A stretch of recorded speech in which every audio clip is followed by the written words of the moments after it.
Right folks, oh, cat's joining me again. So, it's another day, it's bank holiday, it's Monday, bank holiday Monday, April Fool's Day. It's just not very nice outside, it keeps spotting with rain and it's cold, so we can't get a lot done outside. I'm just trying to concentrate on this Land Rover.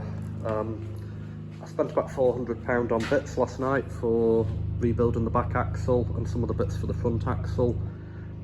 I'm just going whole hog, putting proper Timken bearings on. There's a few problems with this. When I stripped it down, I noticed the stub axles, there's no oil seals in them, so somebody has been in and refurbished this Land Rover in the recent past, I mean 15-20 years ago, because it was last MOT'd in 2009, but a lot of the work's very bad quality. There was no gaskets on the back axle, it was just black silicone.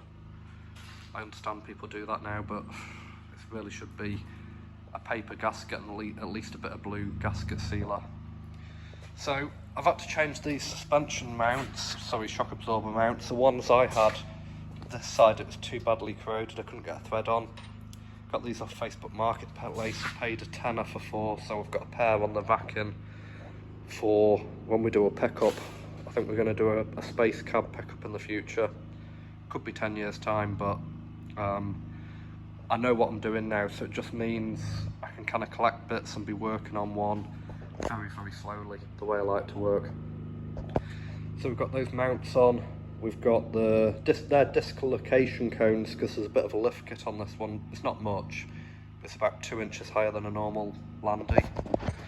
So we've got dislocation cones on. I've not bothered shot blasting them because they are galvanised, a bit of surface rust, but we'll just rub that down and paint them with the MIO paint. We've got the bump stops on front and back. Most of the brake pipes are on. That brake pipe there goes up the axle.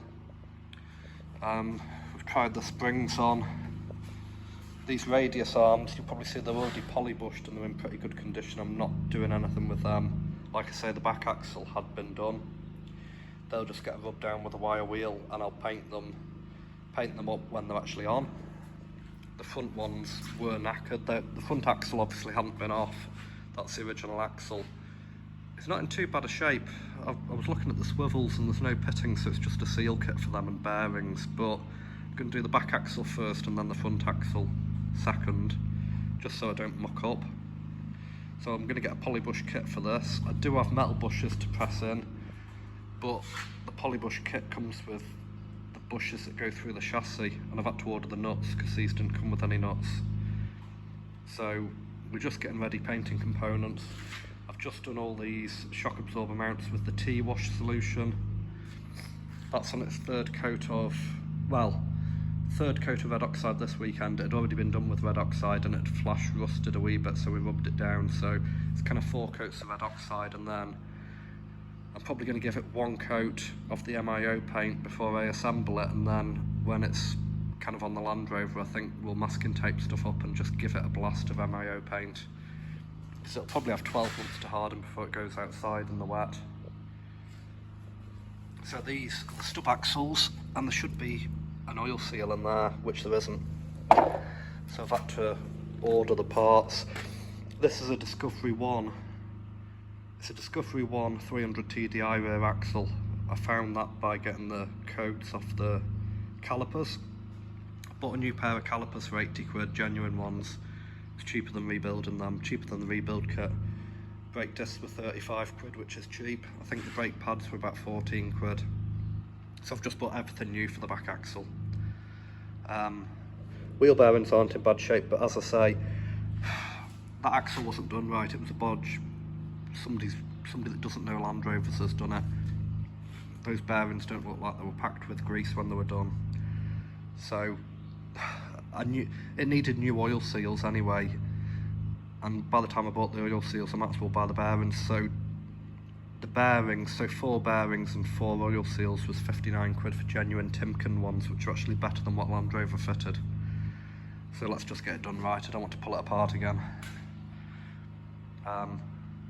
When next Saturday, when I've got Mitchell helping me, I've got quite a bit of work from that. Diff needs wire wheeling, and then I'll probably do the diff with some of that. I think that's zinc 182 or something like that. It's a 95% zinc paint.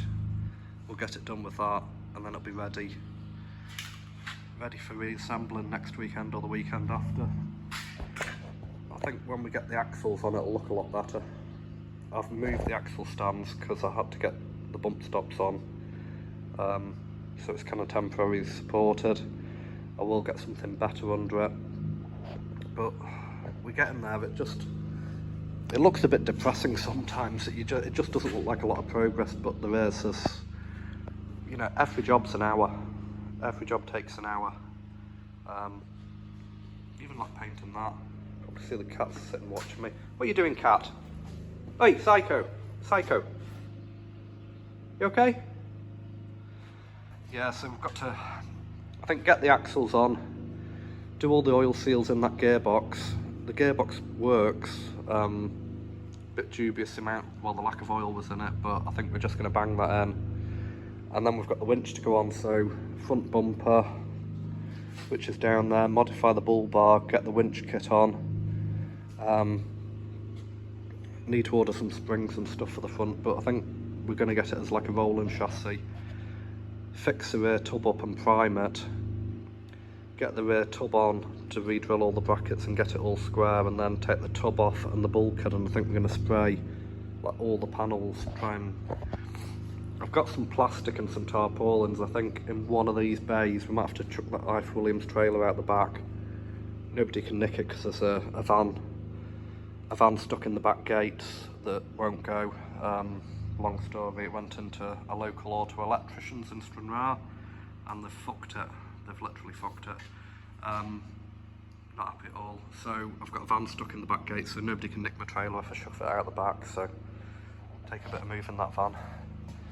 So yeah, I don't know what it looks like, but probably just looks like a load of scrap parts to most people.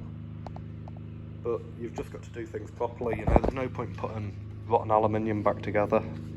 And like this, you know, there's probably 3 or 4 hours just sanding that back, fixing the side panels and priming it.